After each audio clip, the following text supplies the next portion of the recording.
Let me just give you 5 quick items to make sure that you get the maximum result. Real simple. I'm going to do it real quick because we got to finish. The difference in people, the difference in performance, the difference in the final result, the outcome. Is it usually dependent upon skill? Is that what makes one person better than another? Yes or no? How many have seen someone with unbelievable innate skill get wiped out by an athlete, a person, a business individual who clearly had less skill? How many have seen this happen? Say aye. It's our ability to maximize. We said on day 1, leaders are what transform organizations. You want to grow this company, you want to transform this company, leaders do it. A leader doesn't mean everybody else follows you. It just means that you have a higher what?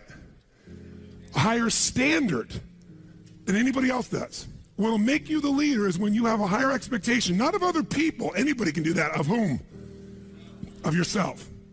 So if you want to know what does it take to take things to the highest level, what's going to take to change my business permanently, not temporary, you can go home and you can install some of these strategies, skills, tactics, tools, insights, and see a significant change.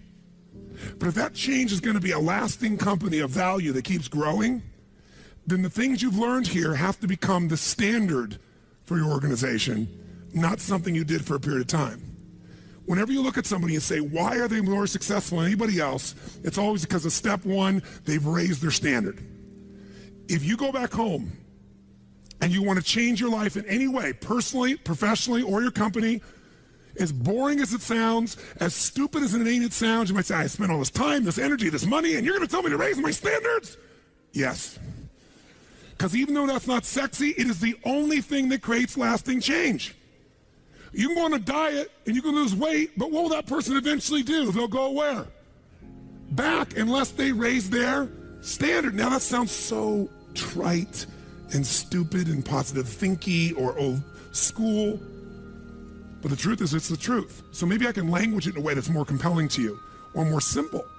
What does it mean when we say raise our standards? It means you turn your shoulds into musts. The difference in people is that they turn their shoulds into musts. The things that you used to say I should do, you do your shoulds when it's convenient, when it's comfortable, when it goes your way. But when something is a must, not to other people, but a must to you, do you find the way to get it done, yes or no? So the difference in people is what's their must, or another word for that is what's their standard. Every person in this room right now, our bodies are a reflection of our physical standards. They are not a reflection of our desires. Most people have a desire for more energy or a better body or a stronger body or a more fit body. We don't get our goals, we get our musts. The ones that are the musts become how you are. And guess what? It shows up in your rituals. When it's a must, you have different rituals, different things you do consistently when you must have your body a certain way than you should or you'd like to or you ought to. How many follow what I'm talking about here? Say aye. So whether we want it or not, the only way to change your body long term is change what the must is for you. Now, I'm not telling you what it should be. Who the hell am I? I'm just saying maybe it's time for you to take a look. Because many times you set the standard a long time ago, or you lost the standard completely because most of us base our standards by our environment. Who you spend time with is who you tend to become. So if everybody around you is gaining a little weight, or everybody around you is constantly tired, after a while, even if you had high energy, you don't want to make fun of them or tease them or make them feel bad. So gradually, subconsciously, you lower your own standard just a little bit. And that little bit is that old metaphor, overused but true. You take a frog and put him in boiling water, what's he going to do? Jump right out. But if you put him in and turn the water up real slowly, over time, it'll boil to death. That's most people's lives, isn't it? And it's usually because you haven't remembered the power of who you spend time with. Who you spend time with is who you become. So one of the things that's great about this 5 days is you found people from all over the world who are all absolutely committed to go day and night and day, literally, sometimes with food, sometimes without, but whose standard was, I'm here to maximize who I am, what I'm about, what I'm going to take home, what I'm going to create. That raises your game. Remember, play against somebody you're better than, your skills are going to go down. Play against somebody better than you, just to stay on the court, the game has to go up. Want to change your life? Raise your standard. Want to raise your standard the most? Get around where it's better. Surround yourself with people playing the game much higher than you are. So just to be around them, your game has to rise. That's part of what we try to do. When we come into a company, we create that by raising the standard amongst them. Or you got to do it by yourself, but you got to do it. How many agree with me on this? Say I. And it starts with whom? It starts with us. So raise the standard. I remember when I met Michael Jordan for the first time, and it was while he was still with the Bulls. And I asked him, I got a chance to do some coaching a bunch of people, and I think I introduced him because of this. And I said, Michael, I said, how is it you do this? I mean, you're the best that's ever lived at this stage. Got to ask the same question of Wayne Gretzky. And interesting, Wayne Gretzky, I'd read someplace and he gave me the same answer. I asked him the same thing. You're not the fastest. You're not the strongest. You're not, you don't, how is it you're the great one when you're not the fastest, the strongest, the quickest?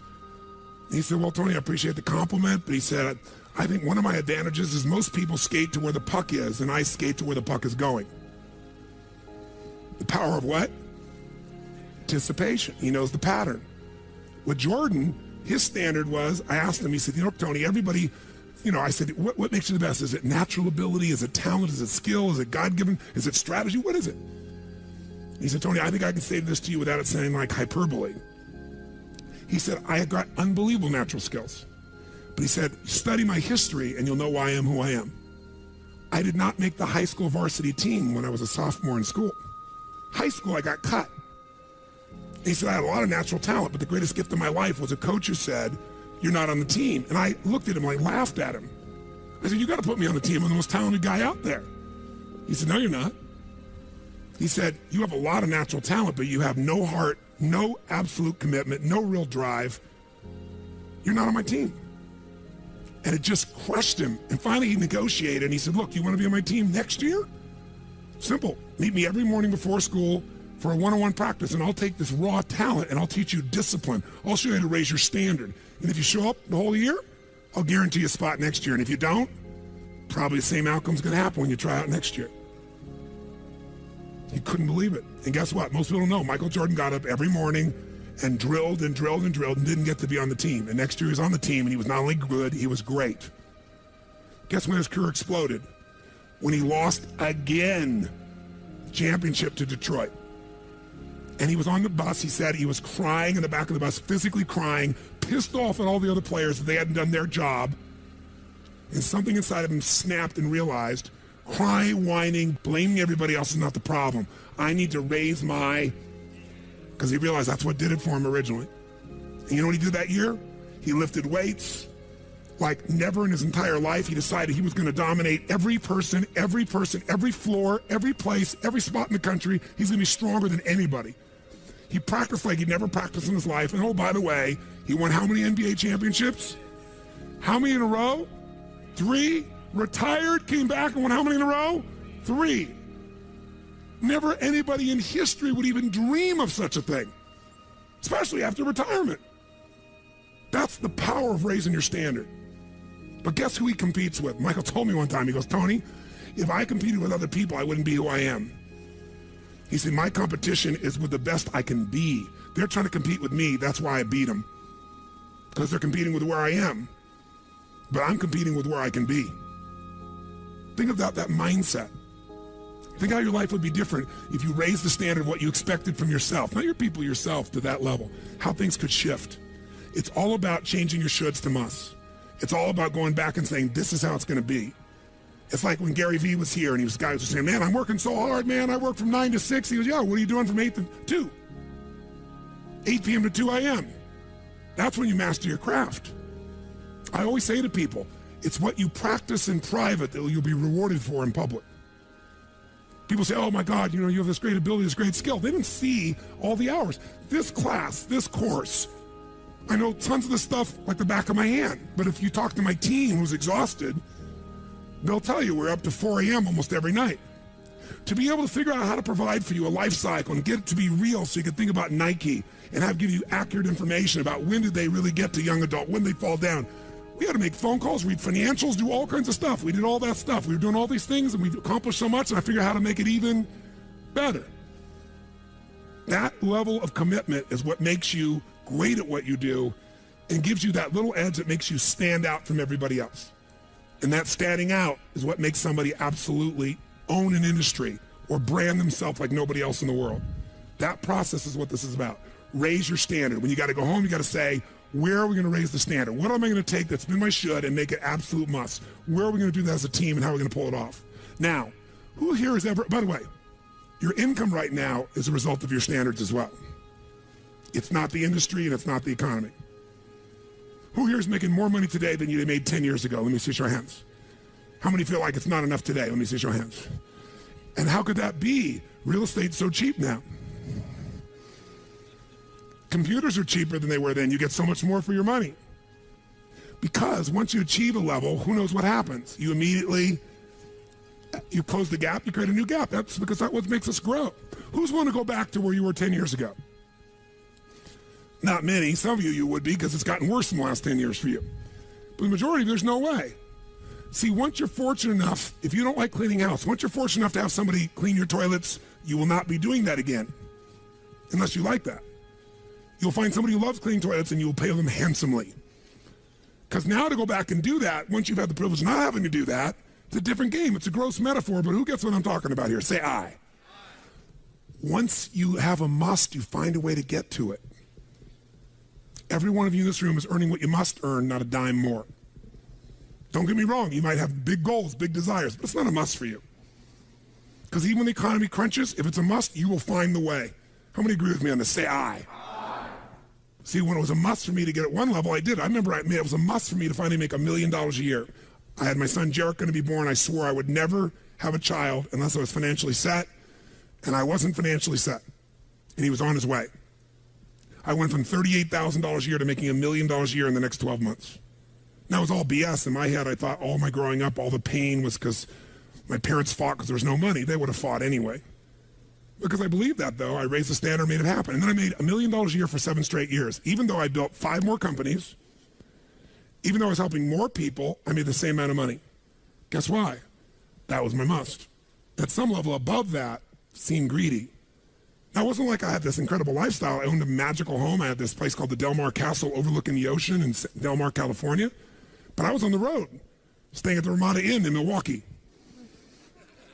with shag carpeting and smelly, dead animals on the wall on my birthday. And my maid, she's back at home in the castle going, "Oh, Mr. Robbins, happy birthday. Oh, I can't help thanking you. It's so wonderful. Oh, Mr. Robbins, it's so beautiful here. I was sitting out in the jacuzzi overlooking the ocean.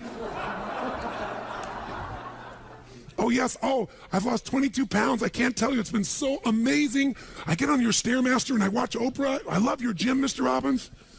And I'm thinking, she's got a multi-million-dollar lifestyle. How many can relate to this in some way, right? So I went from 38,000 to $1 million because I changed my income. It became an absolute what? It was nothing about money. It was about growing. Because I knew to make more, I'd have to help more people. I'd have to expand. And I came with this goal. I wanted to feed all the people in San Diego that were homeless. First, my goal was 1/3 of the homeless people. And then my goal was everybody. I said, if I can go from 38,000 to $1 million, I should be able to go from $1 million to $3 million in 3 years. And I did it in 12 months. I found the why. I found the reasons. I got a different RPM. But it became a must for me, not a should. You're meeting your must, my friends. Maybe it's time to change your must. Some people's must is to survive. Some people's must is to be okay. Some people's must is to have freedom. Some people's must is to have more than they could possibly spend. Some people's must is take care of everybody around them. Whatever your must is, you're going to get it. When you leave here, get clear on your must. Or raise your what? Step 2, real fast. I'm going to do it real fast. Who here's ever raised the standard and you get out there and you go, I'm going to go do this, and I'm committed. I'm going to change this. I'm going to make that happen. I'm going to lose 50 pounds. I'm going to take my company to the next level. And you're all excited. And then all of a sudden this voice in your head goes, who are you kidding? Who's ever had one of these? Raise your hand. Say I. So once you raise your standard, you got to get certainty behind it. You can sustain it. And that means you got to change your limiting beliefs. You got to change your limiting beliefs. And who has limiting beliefs, by the way? Who? Everyone does. So you got to become aware of it and you got to destroy it. Now, how to do that?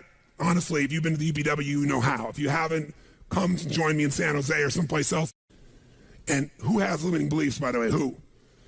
Everyone does. So you got to become aware of it and you got to destroy it. Now, how to do that? Honestly, if you've been to the UPW, you know how. If you haven't, come join me in San Jose or someplace else and come through the experience. when you change your limiting belief, everything changes. Because as you believe, so is it done unto you.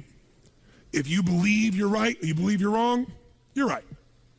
Because whatever you're certain about, you find a way to support it. I always teach people to exercise. Try this, and if you know it, do it fresh. Look in this room real fast for everything that's brown in this room. I'm gonna give you a test. What's brown? Quick, look for brown, look for brown, look for brown. Brown hair, brown clothing, brown. Close your eyes. Tell me everything you saw in this room that's red. Raise your hand if you see more brown in your head than red, and say I. Open your eyes, now look for red, look for red, look for red, look for red, look for red, look for red. Look everywhere for red, look for red. Raise your hand if you found more red this time. Raise your hand, say I. Why? Because you're looking for it. Because whatever you focus on, you'll find. In fact, you'll find stuff that's not there. How many saw beige, called it brown just to feel successful? How many saw burgundy, called it red just to feel successful? See, once you believe something is a certain way, out of your need for certainty, you'll change things to meet that belief. Let me show you in 2 seconds flat why the rich get richer and the poor get poorer. I call it the success cycle, real fast. Draw yourself 4 squares, put them up on the screen here. You'll see, as I do this, take a quick look. You'll notice you've got the word potential up in the left-hand square. Up in the right-hand square is the word action. Bottom right is the word results. Bottom left is the word belief, or another word for that would be a sense of certainty. Potential, action, belief, results. And notice there's arrows in a clockwise fashion where they just keep feeding each other over and over and over again. So again, it's potential, action, results, belief, or another word for that would be certainty. Now, did you ever notice how rich people tend to get richer and poor people to get poorer? And I don't just mean rich in financial terms. I mean people that are rich emotionally. Did you ever notice how happy people tend to get happier? And depressed people tend to get more depressed? How many found this to be true? Say I. It's because the power of momentum and what I'm about to show you. So let me show you something here. What's the potential of any human being? You tell me, quick.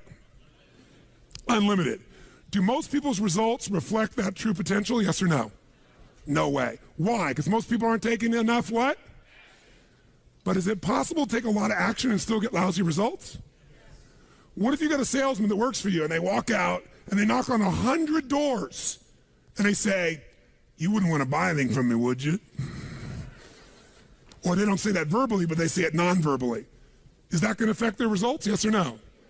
So it's not enough even to take enough action, because when we believe it's not going to work or we're uncertain, does that affect how much of our potential we tap? Yes or no? See, if you don't think it's going to work, you're not going to put out a bunch of your energy when you think it's going to fail. And by the way, when you're not sure, you tap little potential. Do you take little or a lot of action? When you're not sure, when you think it's not going to work, do you take massive action or little action? Now, when you take little potential with little action, what kind of results do you get? Little lousy results. And when you get lousy results, what does that do to your belief? You go, see, I told you it wasn't going to work. Told you it was a waste of time. And then, by the way, when you have less belief, how much more potential do you take? More.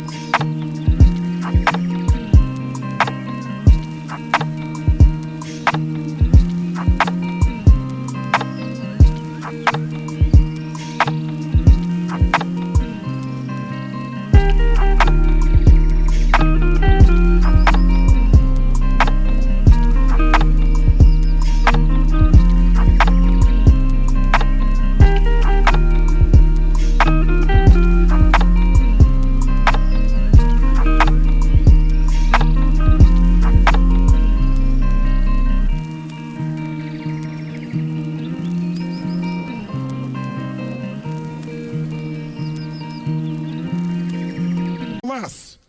If it's possible, you tap less potential, more or less action. Less. And what happens to your results? They get even what? And now they got worse results. What's that do to your belief? And by the way, now you see the current economy. Isn't it true? Everybody out there is going, oh my God, the results are so bad, it's going to get worse in the future, so I better pull in my horns. There's less potential, so I'm not going to push as hard. I'm not going to take much action. Oh my God, I'm getting lousy results with little potential action. Oh my God, it's going to get worse. That's what creates a recession, depression, whatever you want to call it. How do you change that? By the way, can it work the opposite direction? What would happen if something inside you gave you so much certainty inside of you that you felt absolutely certain that recession was your friend, that the worst economy for you was the greatest time on earth, that all you had to do was manage your state and apply your fundamentals and immerse, stay coached so you don't get off target, keep taking action, and you could own your business and you go to other people's businesses. How many believe that, by the way, now? Say aye. When you have that kind of certainty, are you going to use more of your potential when you go home or less? Which one, my friends? Are you going to take less or more action? When you are certain and you use lots of your potential with massive action, what kind of results do you get? Massive action gets massive results. What kind of belief do you get now when you get better results? You go home, you use your core story. You go home and you take one of these techniques, you get a different response. You go home and you stimulate a new source of profit or income.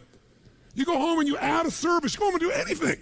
And it works. Your brain goes, yeah, it works. Now, by the way, at Home X, we went in there. Thank God we went in there because they took our stuff and it looked like it wasn't working. Do you remember that?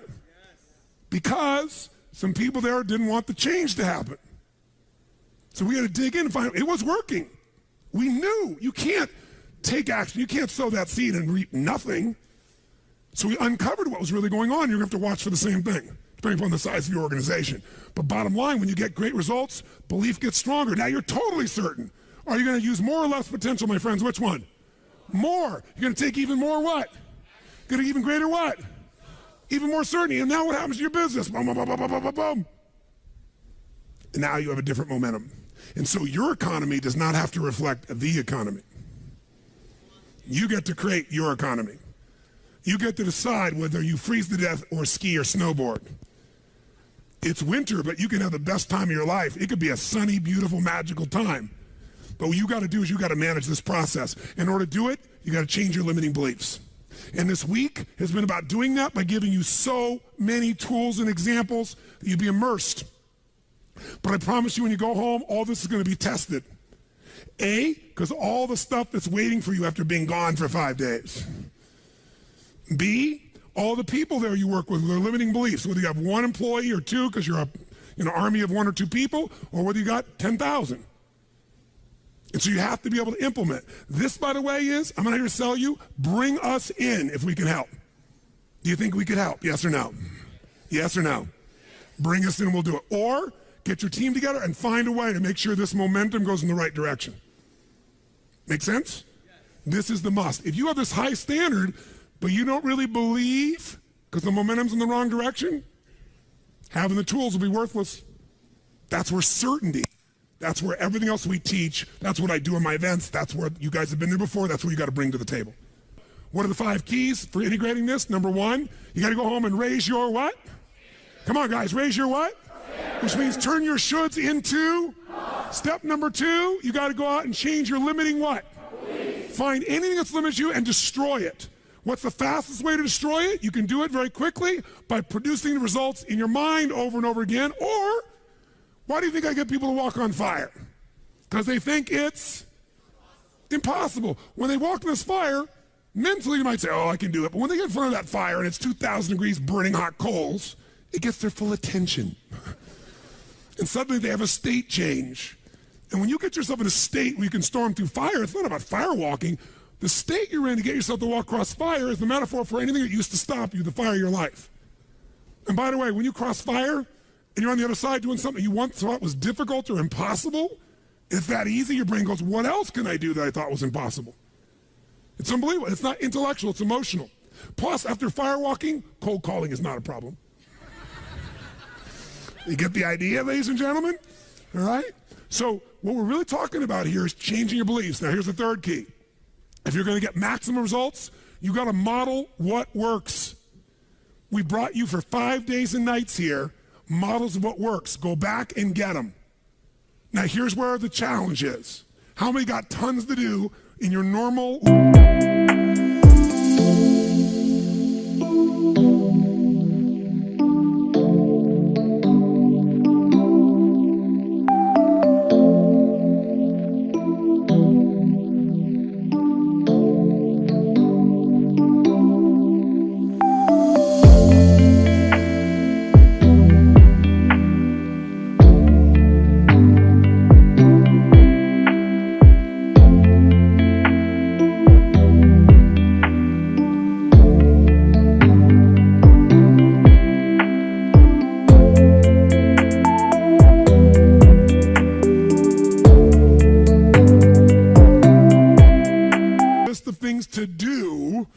you go home, how many got a lot to do? Say I. How many have a lot of outcomes you got to go after? Say I. How many have the same amount of time you had before? Say I. So in your business, if you need something to get done, you get it done because it's an absolute what? Or you hire someone to get it done. Hire us, hire someone else, get somebody inside. But are these things you're going home with musts or shoulds? Which one? Do whatever it takes.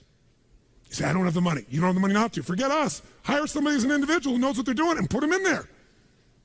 Leverage yourself. The only way you're going to get the game bigger is by taking a little bit of what, my friends?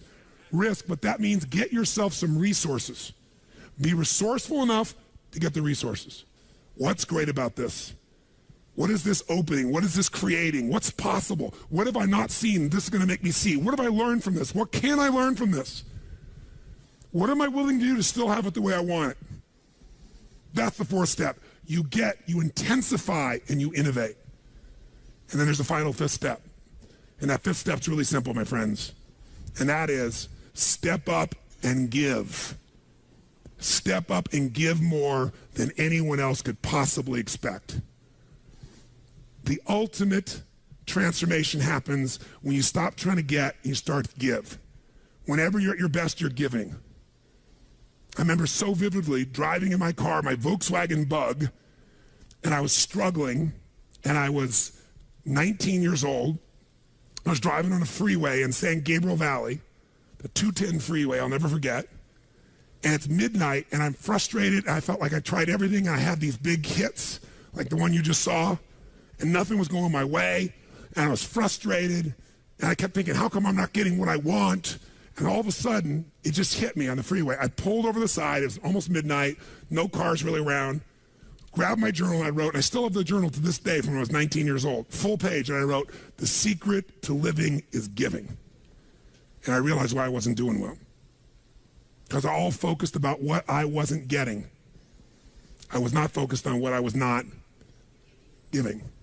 And the whole game changed.